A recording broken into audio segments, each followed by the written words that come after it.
สบายดีทุกคนเมื่อนี้จอยจะมาตอบคอมเมนต์ที่หลายคนถามมาว่า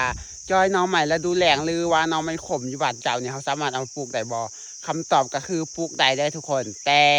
น้องใหม่ชนิดนี้มันจะมักแถวอากาศเย็นแล้วก็แถวภูสูงเพราะฉะนั้นต้องปลูกที่สูงในจอยสิพามาเบิ่งเมื่อนี้จอยกับแม่เอามาปลูกคือกันนี่ก็คืออันนี้แทจะเป็นสายพันธุ์ที่มันบ่ได้ขมอันที่จอยเอามาปลูกเนี่ยคือจะเป็นสายพันธุ์ที่มันหวานหรืออยู่บ้านจอยเขาจะเอิ้นว่านอสอุยน้องไม่ขมในแถวบ้านจอยมีหลายแห่งแต่ว่าเขาปลูกก็ได้แต่ว่าน้องไม่อันนี่คือน้องไม่สอุยหรือว่าน้องไม่หวานหันหวานจอยมันค่อนข้างหายากกับคล้ายกันนั่นแหละแต่ว่าอันนี้จะรสชาติบ่ได้ขมแล้วก็แซ่บกว่ามันอยู่ในใต้ดินกระหวานผมอันนั้นดินกระหวานเพราะฉะนั้นมื้อนี้จอยก็เลยเอามาปลูกจอยสิมาเบิ่งกันพอจอยเอามาปลูกปีกายทุกคนก็เป็นน้องใหม่สายพันธุ์ที่จอยจับนี่แหละคือ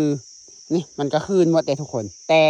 สิ่งที่สำคัญที่อยากบอกให้ทุกคนหูก็คือก่อนเราจะปลูกน้องใหม่ชนิดนี้เขาต้องใส่พื้นที่กว้างเลยทุกคนเพราะว่าเวลามันออกมามันจะไม่ได้ออกเป็นสุ่มเป็นกอคือจังหน่อไม้ไผ่หน่อไม้ไหลนู่นนี่นั่นเนี่ยมันจะออกไปตามหากนี่คือยางเส้นนี่แหละนี่ปีที่แล้วเห็นบ่ทุกคนปีที่แล้วพอจะมาปลูกอยู่นี่ต้นนี้นี่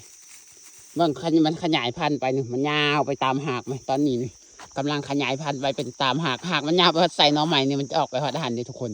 คือมันจะยาวไปเรื่อยๆนะอันนี้เขายังบ่สามารถเก็บกินได้เพราะว่ามันยังต้นหน่อยอยู่เขาต้องปะไว้ประมาณอย่างหน่อยกับประมาณ4 ปีถึง5 ปีเขาจึงจะสามารถ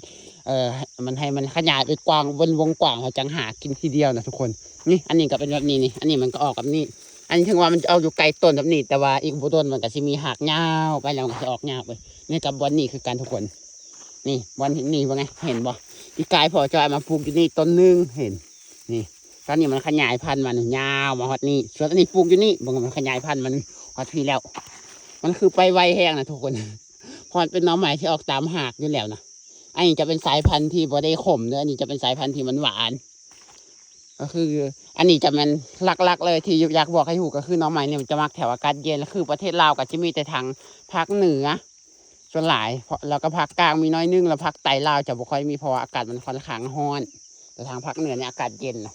ก็เลยมีอยู่บ้านจอยมันค่อนข้างพุกง่ายเพราะว่าอากาศเย็นอยู่แล้วนะที่สำคัญเลยทุกคนขันยางเขาอยากให้มันขึ้นนี่จอยคิดว่าเขาหดน้ำชุ่มมือมันน่าจะขึ้นบ่หรือว่าจังไรอันนี้ก็อาจจะต้องแบบได้หดน้ำอยู่หรอกแต่ว่าคันอากาศมันเย็นแล้วหดน้ำก็น่าจะพุกได้นี่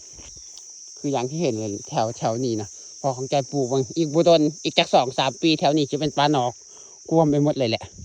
เนี่ยมันบ่คือน้องใหม่นี่เลยทุกคนนี่จะเป็นน้องไม้หกหรือว่าขายกับน้องไม้ไหลแหละมันจะออกอยู่ต้นมันบ่ขยายพันธุ์มันจะออกอยู่ในเต็ดต้นเขาปลูกวันไหนมันก็อยู่วันหันแต่ว่าน้องใหม่สายพันธุ์นี่คือจะออกไปตามหากมันยาวไปฮอดใส่มันออกไปฮอดหันหากมันก็จะเป็นหากแบบนี้เนี่ยคล้ายๆแบบนี้แหละทุกคนนี่อันนี้หากมันเดินขาวเนี่ยมันจะแทงไปตามพื้นดินยาวไปตามพื้นดินแล้วก็จะมันมีแตกตาแตกกิ่งออกไปเรื่อยๆแบบนี้นะกายสิไปปลูกก่อนอันนี้มันจะปลูกอยู่ฝั่งพุ่นเดี๋ยวพอจะบอกว่าไปปลูกฝั่งพุ่นเพราะว่าหลายปีจะให้มันขยายขึ้นมาภูเขามาทุ่งพูนจะมันออกมาเทิงพุ่นในแถวไหนก็เป็นปลาหน่อไม้ขมเลยแต่ว่าเขาตัดมันทิ่มแล้วเขาก็ปลูกหญ้าเลี้ยงควายแบบนี้นะแถวนี้เขาไม่ได้ปลูกเลยหน่อไม้ขมอยู่บ้านจอยสลายมันไม่ได้มันเขาไปปลูกแต่ทุกคนมันป่วยให้มันเกิดเองแต่หน่อไม้ที่เขาปลูกคืออย่างเช่นหน่อไม้ที่จอยจับนี่แหละมันเป็นสายพันธุ์ที่หวานแล้วก็เฮ็ดกินคือมันอยู่ใต้ดินก็หวานโผล่มาหน้าดินก็หวานแต่หน่อไม้ขมมันอยู่ใต้ดินหวานอยู่แต่ว่ามันโผล่มาหน้าดินเราจะขมเด้อเขาก็เลยว่าบ่ค่อยปลูกหน่อไม้ขมมันบ่แซ่บเอาว่าถามว่าบ่แซ่บมันก็แซ่บอะไรทุกคนคือผู้ใดมักกินขมคือโคตรแซ่บผู้ใดบ่มักกินขมอย่างจอยก็สิบอกว่าบ่แซ่บเพราะว่าจอยบ่มักกินขมอยู่แล้วนะนี่พอจอยปลูกเท่านั้นมันคืนหมดเลยมันบ่เห็นว่าสิเป็นหยังเลยทุกคนวินิจจอยก็จะมาปลูกต่อนี่สิพาไปเบิ่งอันนี้มันสายพันธุ์ที่หวานเลยที่จอยมาปลูกนี่เราปลูกดีว่าทุกคนออกหน่อใหม่แล้วคือขึ้นไวแหงเรามาปลูกตั้งแต่ก่อนช่วงน่าจะเป็นเดือนก่อนนั่นนี่แหละก่อนตอนหน่อยังบ่ทันออกตอนนี้มันหน่อเริ่มออกแล้วมันก็ขึ้นนี่ขณะปลูกถึกฤดูมันก็ขึ้นแบบนี้นี่ทุกคนออกหน่อใหม่แล้วนี่ขณะปลูกประมาณฤดูมันก็จะมาขึ้นเด้อ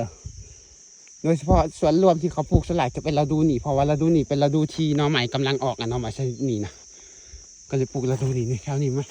พอจะมานอนเฝ้าแล้วเราหดน้ำทุกมือมันก็เลยขึ้นนี่อันนี้ต้นมันคือว่าตุ้ยแต่ว่ามีหน่อออกใหม่แล้วต้นมันตุ้ยแต่ว่ามันก็มีหน่อออกใหม่นี่อาจจะปลูกวันภูสั้นสูงจังสี่เดียวเพราะว่าน้องใหม่ชนิดส่วนหลังจะมักอยู่วันภูสูงจังสี่นะทุกคนมันจะบ่ค่อยอยู่แถวเพียงเลย แถวเพียงหน่อมันจะออกดวงน้อยกันอยู่แถวภูสูงแบบนี้หน่อมันจะออกดวงใหญ่แบบนี้นะนี่จอยกับสิปลูกตอนไปขายทางนี้เด้อสันอย่าได้ทุกคนสำหรับคลิปนี้จอยกับสิอธิบายแล้วก็จะขอจบสำนีเด้อเดี๋ยวมื้อหน้าจอยอันมีผู้ใดถามมาใหม่จอยก็จะมาตอบให้อีกไหมแบบนี้นะสำหรับคลิปนี้ขอจบสำนีเด้อไว้แล้วก็บ๊ายบาย